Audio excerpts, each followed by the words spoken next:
klaagliedere, ekskuus, ek is net klaagliedere. Prediker 12 as verskoning. Ek wil klaar vanmorgen oor ek klaagliedere lees.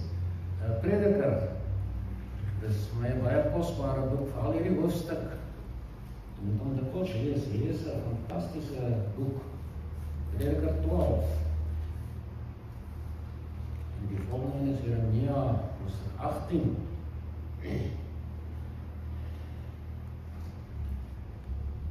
En dink aan jou skepper in die dae van jou jonkheid, voordat die ongelukkige dae kom en jare aanbreek, waarvan jy sal sê, ek het daar geen behaag in nie.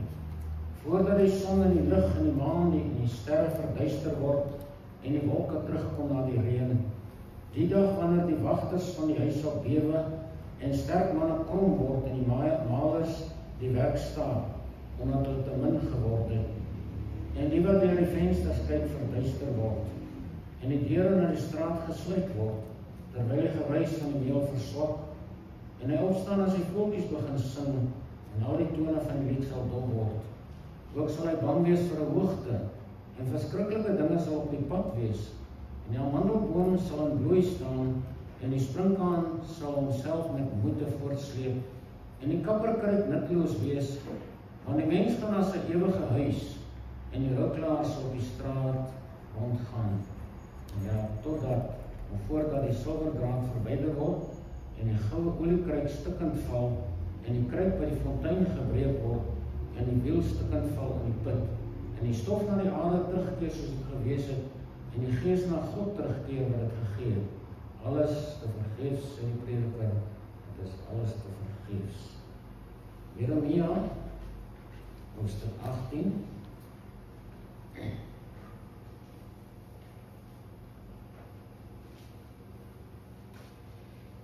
Ons lees net die eerste 8 verse daarvan. Die woord van die Here tot Jeremia gekom het, maak jou klaar en gaan af na die huis van die pottebakker, en daar sal ek jou my woord laat hoor. Toe het ek afgegaan in die huis van die pottebakker, en hy was juist besig om 'n stuk werk op die skywe te maak. En die voorwerp wat hy besig was om te maak het misluk, soos dit gaan met die klei in die hand van die pottebakker. Maar hy het daaruit weer 'n ander voorwerp gemaak, soos dit in die oë van die pottebakker reg was om dit te maak. Toe die woord van die Here tot my gekom en gesê, sal ek nie soos hierdie pottebakker met julle kan maak nie, o huis van Israel, spreek die Here. Kyk, soos klei in die hand van die pottebakker, so is julle in my hand, o huis van Israel. In een oomblik sal ek spreek oor 'n nasie en oor 'n koninkryk om dit uit te ruk en om te gooi en te vernietig. Maar as die nasie waaroor ek gespreek het, hulle bekeer van hul boosheid, sal ek berou oor die onheil wat ek van plan was om hulle aan te doen. Ons lees net tot sover. Ons bid saam. Heilige Vader, ons groot God, U is die pottebakker, ons is die klei. Daarom is ons vanmôre so dankbaar dat ons in U teenwoordigheid kan wees om met U te praat. Ja, Here, ons is mense, en ons het almal soveel behoeftes, soveel tekortkominge, en baie sondes ook nog, want die woord sê, daar is niemand wat nie sondig nie, selfs nie U nie. Maar ons kom in die heilige teenwoordigheid van God vanmôre om U te aanbid. Koning Jesus, ons kyk na die leë graf vanmôre, ons sê prys die Here, Jesus leef. Ons dank God vir die Heilige Gees wat U uitgestort het. En ons bid dat U vanmôre elkeen van ons bewus sal maak van God, o Heilige Gees, van U self hier in ons midde, U wat tussen ons harte heen beweeg, van hart tot hart gaan, van oor tot oor, dat ons kan waarneem wat die Gees aan die gemeente wil sê. Heilige Vader, ons bid vir ons gemeente. Hier is baie seer in die gemeente, hier is baie hartseer en pyn, hier is baie siektes, hier is 'n hele paar mense siek. Ons bid vir hulle dat God asseblief in genade na ons sal afkyk en in ons midde kom beweeg met die kragtige werkinge van die bloed van die lam van God, om mense te genees, nie net van fisiese siekte nie, maar van al die seer, van al die verliese, van al die bekommernisse, van al die ander dinge wat pla, want elkeen van ons het ons probleme. Maar dankie my Vader dat U hoor. Ons kom bid vir herlewing in ons gemeente. Here, ons sal aanhou bid totdat dit gebeur, want dit is hoe dit werk. Ons vra dat jy asseblief bidders in die gemeente opwek en buitekant ook, om te bid vir haar lewing in ons gemeente, want dit is 'n kosbare skat van God, hierdie gemeente. En ons weet dat die duiwel is bang vir die gemeente. Die dag as God begin werk, gaan die Satan sidder, want die waarheid gaan hiervan uit, en hulle is bang vir die waarheid. Help ons asseblief, my God, dat ons vinnig by daai punt kan kom, waar die Heilige Gees groot dinge in ons midde vir ons kan doen en deur ons ook. Ons bid dat die Heilige Gees al die vestings en skanse en planne van die vyand vernietig, wat opgerig is teen hierdie gemeente en teen die kennis van God, sodat daar vryheid kan wees vir mense om die waarheid hier te kom hoor. Maar Here, seën ons dan saam vanmôre en word verheerlik in al ons lewens en elkeen se lewe wat bid vir haar lewing en wat bid vir Suid-Afrika, wat bid vir Israel, bid vir die kerk in ons land. Bewaar ons van die bose, verlos ons van die bose asseblief. Amen. Maar goed, jy het al reeds gesien, ons gaan vanmôre praat oor die pottebakker. Dit wat ons gelees het is genoeg om te weet wat aangaan. Die pottebakker in naby hierdie geleenthede is God, die Vader. Hy is die pottebakker, ons is die klei. En ons het gelees in die woord van die Here dat die pottebakker maak 'n mooi ding en die klei is nie heeltemal reg nie, dan misluk dit as daar te veel water in of klippietjies en soms luk dit dan gaan hy oor en oor en oor. Maar die pottebakker het die idee, ek wil iets maak. Ek wil iets sinvol en iets pragtigs maak wat pas by my integriteit. Terloops, ek net vra bid vir Christine of sy ook siek. So, die pottebakker wil sy integriteit inbou en sy persoonlikheid oordra aan dit wat hy maak. En dit is in ons geval nie 'n stukkie klei nie, ons is nou die klei. Daar is baie sulke verwysings na ons as mens in die Bybel. Mens dit en mens dat en hier is ons die klei. Maar God is die pottebakker en ons wil môre 'n bietjie daaroor besin. Daar's kruike wat gemaak word in 'n pottebakker se huis of sy werkswinkel.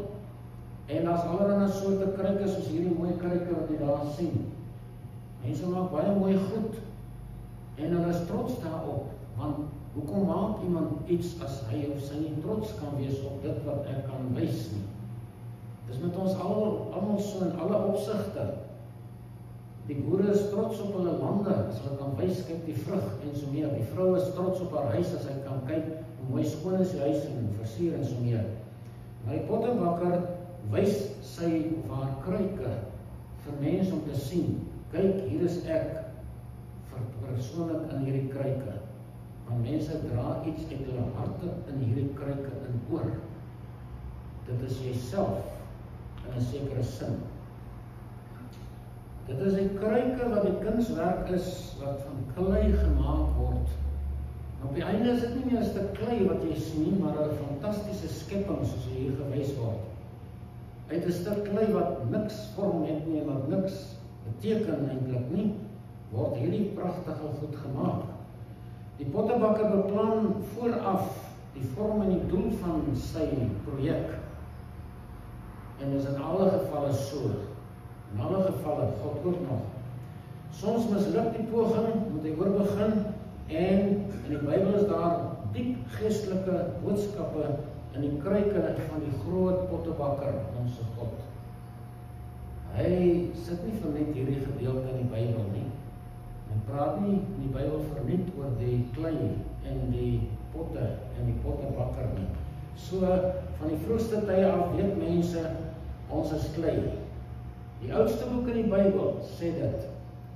As jy wil grondbeginsels van die lewe leer, gaan lees Job, die oudste boek in die Bybel. Met een van die wysste mense wat ooit geleef het. Job was baie wys. Maar in daai tyd het hulle geweet, hierdie ding is 'n klei. En hy sê in Job 10, bedink tog dat U my soos klei gevorm het. So jy bring dit na die praktyk toe. Bedink tog dat U my soos 'n stuk klei gevat het en my gevorm het, en hier's ek. Verder sê hy in 33, kyk teenoor God staan ek in dieselfde verhouding as U.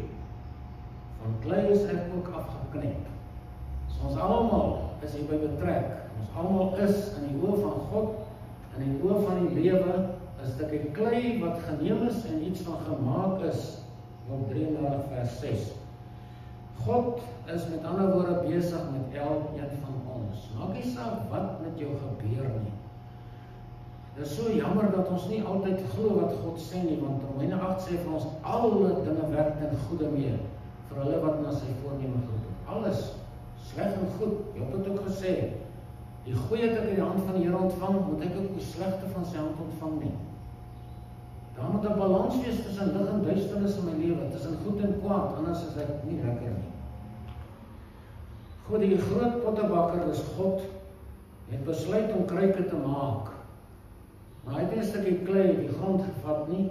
Die eerste een was 'n stukkie grond, maar dit was nie dat hy 'n stukkie klei wil vat en 'n pot maak nie. Hy wil 'n groter skepping maak as 'n pot of 'n kruik. En hy maak 'n ander soort kruik. Hierdie kruike is die uniekste skepping van God se hande. Daar's so baie kere wat 'n mens moet herhaal. Die mens is die kroon van God se skepping. Hierdie deeltjie op jou skouers is die grootste skepping in die ganse heelal. Nie die sterre en die melkwegstelsel nie. Daai goed het God net gemaak, gespreek en sê daar's hulle. Toe vat hy 'n stuk klei in die aarde en hy maak iemand. Hy maak 'n unieke skepping wat geen gelyke kan hê ooit nie. Genesis 1 sê hy vir homself, God. En God het gesê, laat ons mense, dis die Vader, Seun en Heilige Gees, maak na ons beeld, na ons gelykenis. En God het die mense geskape na sy beeld, na die beeld van God het hom geskape. So God wil 'n kruik maak wat soos hy lyk. En dis ek en jy. Ons dra almal die beeld van God. Is verduister deur die sondeval tot 'n groot mate, maar as jy mooi die mens gaan bestudeer, sal jy sien hoe is ons gelyk aan die beeld van God. Hy is drie-enig, ons is drieledig. Gees, siel en liggaam. Hy is Vader, Seun en Heilige Gees. Goed. So ons is God se trots. Toe hy daai laaste klaar gemaak het, toe staan hy terug en hy sê, ek sien myself in hierdie kruik. En toe maak hy nog 'n mooier een, en hy sê, ek sien myself in hierdie een, in hierdie kruik. So dis so trots God op homself en op sy werk was. Want hy het die beeld van God, en daarom haat die duiwel ons, en hy wil hierdie beeld verduister met al sy mag, met alles wat hy tot sy beskikking het, probeer hy om die beeld van God aan ons te verduister en te elimineer, sodat ons net soos sy kinders lyk. Of bly lyk. En weet jy wat? Elke mens wat gebore word, is 'n kind van die duiwel. Ons word in sonde en ongeregtigheid gebore. Psalm 48 vers 4 sê, die leenspreker dwaal van sy moeder skoot af. Die vader van die leens is die Satan. En jy word gebore in hierdie leen atmosfeer en jy mag nie anders as om te lieg nie. Romeine 8 sê, dis God se plan. Want die wat hy van tevore geken het, het hy ook van tevore verordineer om gelykvormig te wees aan die beeld van sy seun. Die sonde het ons beeld geskenk, baie geskenk. Maar nou wil God dit moet herstel word, sodat daar gesien kan word. Hier is verteenwoordigers van God op die aarde. Hier is mense wat net soos sy seun lyk, en baie van hulle praat ook soos sy seun, baie van hulle doen soos sy seun. Dis die einde van God se plan en sy droom vir ons. Ja, daar is 'n verhewe doel in jou bestaan, om 'n beelddraer van Jesus te wees. Dis die kruik wat God gemaak het, die groot pottebakker. En hy wil sy volk ook so maak, Israel, Romeine 18. En hierdie klomp sê nie, ons wil die wêreld dien. En God sê, ek kan julle verwoes as ek wil, en met ons is dieselfde. Daar is 'n vormingsproses in die klei. Ek en jy is God se kruike, maar Job 10 sê, die hande het my geformeer en my gemaak heeltemal rondom. Bedink tog dat U my so klei gevorm het. Dink aan ons. Ek is 'n mens, gevorm na die beeld van God, maar hierdie beeld van God is so dof in my. Bedink tog dat U my so klei gevorm het. Wees my genadig met ander woorde. Help my dat ek nie tot niet gaan deur die druk op my in hierdie lewe nie. So, Jeremia 1 sê, voordat ek jou in die moederskoot gevorm het ek jou geken, en voordat jy in die liggaam voortgekom het ek jou geheilig, afgesonder. Jeremia, hy is 'n babie wat gebore word, maar voordat hy gebore is, het God hom bekyk. Dawid sê op Psalm 139, as hy nou kom. Maar dit is die manier waarop God werk. Hy begin nie met jou werk as jy gebore is nie. Hy begin in voorgeslagte van jou bestaan met jou werk. Daar's baie dinge in voorgeslagte wat oorkom op ons. Geen eens meer. Ons het met 'n meisie gewerk daar in Pretoria wat 'n heks was. Haar ouma, 10 geslagte terug, was in Egipte 'n heks. En nadat daai vroukie, of nadat daai heks kinders gekry het, elke dogter uit daai 10 geslagte wat die naam van Maria gehad het, 'n heks geword, praktiese heks. En ons het met die laaste een gewerk. Dit is wat in ons is. Ons is van ver af gebring hiernatoe. Jy is nie net deur 'n daad ontstaan nie, van ver af, van wanneer af. God sê van voor die grondlegging van die wêreld af het ek jou geken. So jou geslagslyn is nie van jou ma en pa af nie. Dis van voor die grondlegging van die wêreld. In God se hart het hy 'n kruik gesien wat op hierdie aarde moet gemaak word deur 'n ma en pa, en hulle is hier volgens sy wil. Geen mens is 'n ongelukkie wat gebeur het nie. Nou ons kan daar dieper in gaan so. Maar as God tog met groot lankmoedigheid die voorwerpe van die toren vir die verderf verdra het, juis om bekend te maak die rykdom van sy heerlikheid oor die voorwerp van barmhartigheid wat hy voorberei het tot sy heerlikheid. So, voor die grondlegging van die wêreld het God gesê, ek wil myself verheerlik. God wil nie net God wees my wil ander hê, wat hom lief het en dien. En daarin wil hy verheerlik word, en hy sê, die voorwerpe van barmhartigheid wat hy voorberei het tot sy heerlikheid. So wat is ons bestaansdoel? Sommige mense ooit ontdek hulle skepingsdoel. Ek gaan nou eers later oor dit praat. Wat is die eindproduk? Jy het ons pragtige eindprodukte. En daar is die hande van die pottebakker, en hier is die klei, en daar is die vaas. Die eindprodukte, God se geestelike kruike. Jesegiel 16 sê, hoe werk God met hulle?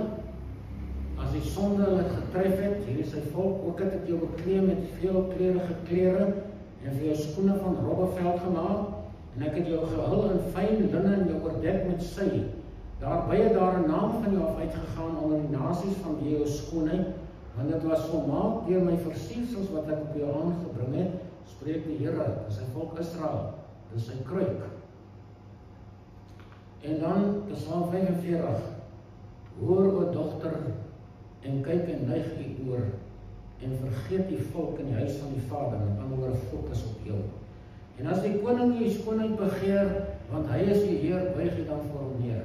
As God met jou wil onderhandel, en met jou wil praat, en met jou deel, oor die skoonheid in jou, sy beeld, buig jy voor hom, en gee hom kans om met jou te werk.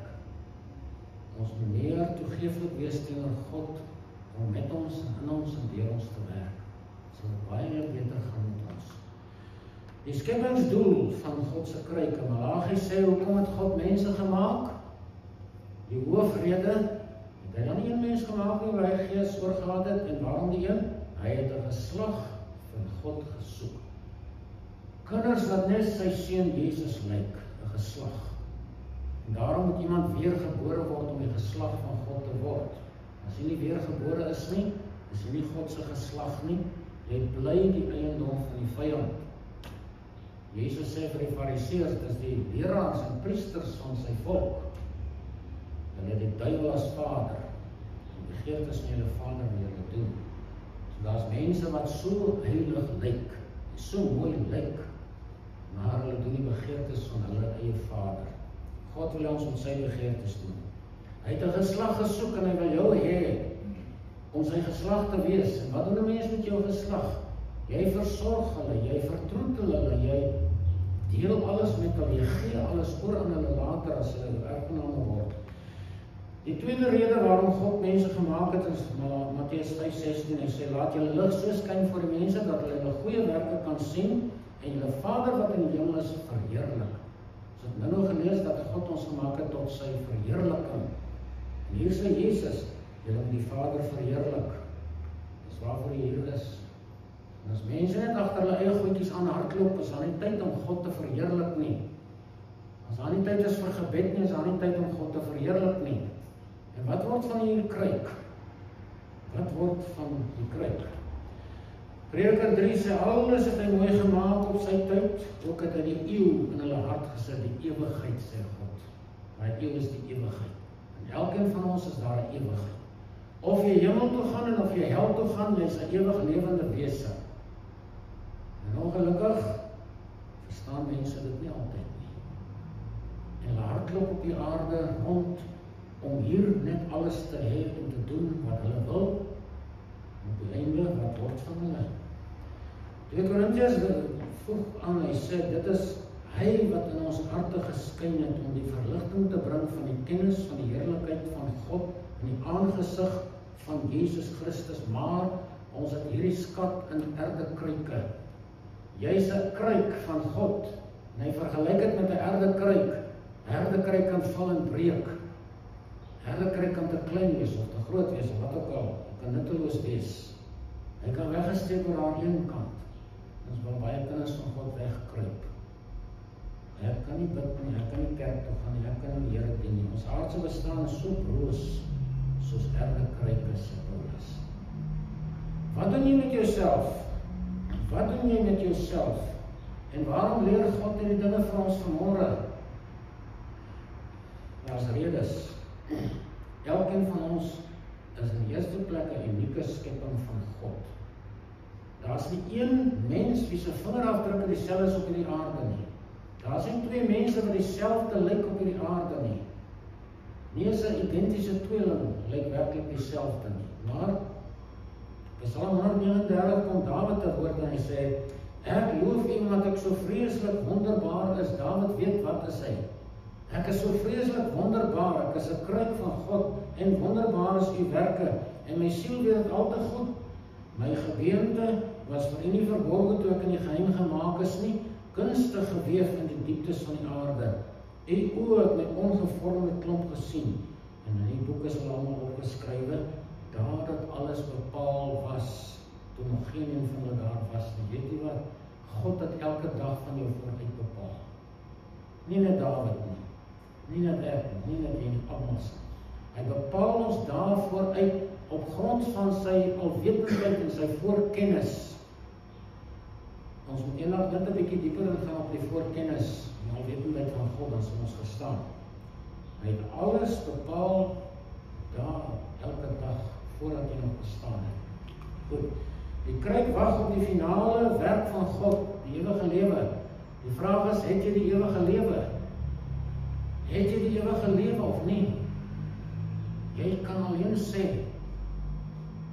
Johannes 10 vers 28 sê Jesus, en ek gee julle die ewige lewe. Jy koop dit nie, hy wil dit gee. Julle sal nooit verlore gaan tot in ewigheid en niemand sal julle uit my hand uitruk nie. My Vader, die pottebakker wat groter as almal is, het julle aan my gegee en niemand kan julle uit die hand van my Vader ruk nie. Niemand kan nie. So maak seker dat jy in God se hande is soos 'n stukkie klei. En Korintiërs 6 sê, lees ons, of weet julle nie dat julle liggaam 'n tempel is van die Heilige Gees wat in julle is, wat julle van God het, en dat julle nie aan julleself behoort nie. Jy behoort nie aan jouself nie. 'n Kruik kan nie aanslag doen op homself nie. Hy kan nie aanspraak maak op homself nie. Geen kruik het nog ooit gesê, ek wil niks met jou te doen hê nie. En God het ook gesê, kan die klei vir die pottebakker sê, ek wil nie so wees nie. Jy behoort nie aan jouself nie. God het die kruike vir homself gemaak, nie vir jouself nie. Wat maak jy met jouself? Wat maak ons met onsself? Ons vernietig onsself, dis al wat ons kan doen. As ons aanspraak maak op onsself, vernietig ons onsself stadig of seker, maar baie vinnig op party maak. Daarom moet ons afstand doen van ons eie reg op onsself. 'n Kruik het nie reg op onsself. Daarom word ons met kruike vergelyk. Jy het nie reg en aanspraak om te sê ek wil so of so nie. Jy moet gaan soek, wat sê die pottebakker, het hy vir my vooruit bepaal. Dan begin jy wys word soos Dawid, sê, daar wat alles bepaal was, tot nog geen van hulle daar was nie. Dan begin ons die wil van God ken. Mense soek so baie na die wil van God, maar hier is die geheim. Kom by God uit. Kom by sy wil uit vir jou lewe. Dan kan jy sy wil ken. So ons behoort nie in onsself nie. Dis nie die eerste plek wat dit sê nie, of die enigste nie. As aan 'n plek waar jy behoort nie aan jouself, 1 Korintiërs 6. So, die kruike, as daai kruik breek, as die kruik gaan breek, wat dan? Deur onverskilligheid en sonde kan dit gebeur. Dit kan gebeur deur hardheid van die hart, my eie sinnigheid, ek wil wees wie ek wil wees, wêreldse ewels, die wêreld wat my insluk, sonde in die duiwel en demone. Hebreërs 12:6, ons teksvers wat gesê het, voordat die silwerdraad verwyder word en die goue oliekruik stukkend val en die kruik by die fontein gebreek word. Hoekom sê Salomo dit? Voordat die kruik by die fontein gebreek word. Jesaja sê dieselfde basies, hy sê, so sê die Heilige van Israel, omdat julle hierdie woord verwerp en vertrou op verdrukking en slinksheid en daarop steun, daarom sal hierdie skuld vir julle wees soos 'n hoë muur, waarvan die instorting heeltemal onverwags kom. Ja, hy sal verbreek soos die kruik van 'n pottebakker verbreek word, wat sonder verskoning stukkend geslaan word, sodat hy by die brokstukke daarvan geen skerf gevind kan word om water uit die kuil te skep nie. Voor die fontein breek baie mense se kruike. En dan mis hy die fontein en die kruik is stukkend. Daar is baie mense wat kom tot naby die heil van God, die heilsfontein, en daar breek hulle kruik. So draai om, nee. Ek wil die wêreldse water drink, ek wil my eie goeders doen, en dan breek hulle kruik by die fontein. Net daar kon 'n nuwe lewe ontstaan het. Net daar kon hulle ewige water gedrink het, soos Jesus sê in Johannes 4. Vir hierdie water wat ek jou gee, drink, sal nooit in ewigheid dors word nie. En praat daarvan die ewige lewe. So, die kruik by die fontein word gebreek. Soms by ons deur onsself, soms deur God as 'n mens weier om na God te kom en weier om die water van die lewe daar te neem. Asaf is 'n psalmdigter en 'n fantastiese psalm. Hy beskryf in Psalm 73 wat gebeur met daai kruike hier, dis gaan die fontein breek. Hy sê, ek was afgunstig op die onsinniges, toe ek die voorspoed van die goddelose mense sien. Kyk, soos die goddelose mense en altyd onbesorg vermeerder hulle die rykdom, toe het ek nagedink om dit te verstaan, maar dit was moeite in my oë, totdat ek in die heiligdomme van God ingegaan en op hulle einde gelet het. Maar hy woord totdat is die sleutelwoord. Waarlik, jy stel hulle op gladde plekke, jy laat hulle in puin val. Hoe word hulle in 'n oomblik 'n voorwerp van verbasing, vergaan hulle, raak hulle tot nie deur verskrikking. Dis die persone wat by die fontein kom en stop en sê nee, ek soek iets anders om my tevrede te stel. Nie God se goed nie. Hier is baie dinge wat ek nou nog wil hê en doen om my tevrede te stel, dan breek hy daar. En dis wat Asaf sê. Hy het gewonder hieroor. Ek was afgunstig op hierdie oulike mense. Hy sê op 'n staan in wat Psalm self lees, hulle oop pil uit van die vettigheid. Hulle doen net wat hulle wil. En hulle lag, en gaan te kere, totdat ek in die heiligdom van God ingegaan het. Totdat ons in die woord gaan kyk wat gebeur met sulke mense. Die woord is 'n heiligdom. Romeine 14 sê, so sal ons dan elkeen van ons dan vir homself en God rekenskap gee. Die kruike in God se geval het 'n verstand, hulle het 'n wil, hulle het 'n samestelling wat sy gelyke in die heelal nie het nie as die engele nie. En hierdie persone, hierdie kruike, ons sal vir onsself aan God rekenskap gee. Wat het jy met my skepping gedoen? Wat het jy met my gedoen? Het jy beslag gelê op jou eie lewe? Het jy jou eie lewe vir jouself gevat en gesê, nee, dankie dat jy my gemaak het, help my net verder, laat ek lekker lewe en so aan. Dis baie mense se uitgangspunte en hulle prinsipie in die wêreld. Maar die kruik breek, baie kruike val stukken net, dis kan die bron van die volle. Daar struikel selfs konings wat hoort verstand te hê. As baie min verstand het vandag. In Handelinge 26 verskyn Paulus voor Agrippa, 'n koning, en hy sê die koning met wie hy praat nou as hy verdediging hier, met wie ek ook vrymoediglik spreek, weet van hierdie dinge, die evangelie. Want ek glo nie dat aan hom iets van hierdie dinge onbekend is nie, en Agrippa sê vir Paulus, jy beweeg my byna om 'n Christen te word. Maar draai by die fontein om. Byna beweeg jy my. Waar is Agrippa nou? Ons lees nooit dat hy by God uitgekom het nie. Ons hoop maar hy het. Maar het hy by die fontein sy kruik laat val, en breek. En sê Paulus, gaan maar aan. En sê ek sal later met jou praat. Daar laat val hy kruik waar die ewige lewe vir hom gewag het. Daar draai hulle om sonder water. Die water van die lewe is in die kruike van God beskikbaar vir ons. So wat is jou posisie? Is jy vol of is jy leeg? Vol van wat? Of leeg van wat? Ons moet onsself maar ondersoek, is jy vol of is jy leeg? Is jy heel of is jy gebroken? Waarom bly mense gebroken? Omdat hulle die stukke van die kruik wat gebreek het, nie terugvat en sê, hervorm my, maak my oording asseblief, Here. Hy kan hy kruik heeltemal heel maak, al is dit skerwe wat by hom gebring word. So, waarvan is jy vol? Waarvan is jy leeg? Hierdie persoon sê, niemand is te gebroken of te stikken vir Jesus om te genees. Jy hoef nie self te sukkel nie. As jy by die bron kom, by die skipper, by die pottebakker, het jy nie nodig om self te sukkel nie. Stryd sal ons hê, dit het niks daarmee te doen nie. Maar om te sukkel om 'n sinvolle lewe te leef, is vir baie mense, weet nie, hulle verstaan dit net nie. So niemand is te gebroken of te stikken om deur Jesus genees te word nie. Lees Lukas 4 vers 18, waar hy sê, die gees van die Here is op my, omdat hy my gesalf het om die evangelie in die armes te bring.